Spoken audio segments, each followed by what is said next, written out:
So just a little idea of things you can get your kids to do. One of the big things is possibly painting.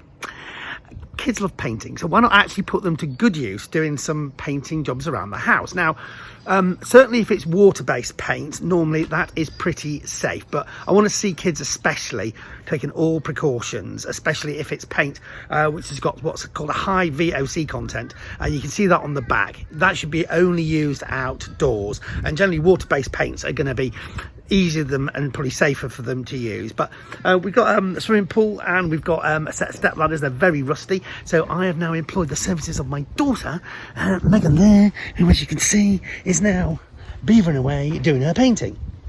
How's it going, Megs? Good. Enjoying it? Yeah. Even with the poorly arm? Yeah. Yay. Painting good. Oh my gosh, that's quite a lot of paint you're putting on there. You don't need quite that much necessarily. But you can see we've got these rusty old steps here, and Megan doing a great job of painting them. So very satisfying, and not a million miles away from what they'd normally be doing in terms of painting other things. So yes, employ them for painting doors around the house here. You could paint things like this door here. They could do that. She could paint lots of things really. Yeah, so painting, that's an easy thing for the kids like Megan to get involved in, but make sure they're wearing the right kind of protective gear. That is glasses. You can see that. I don't know where my glasses are.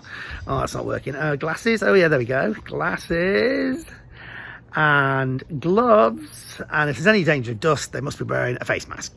But the kids love it. That's a tip, a DIY tip. Things the kids can do.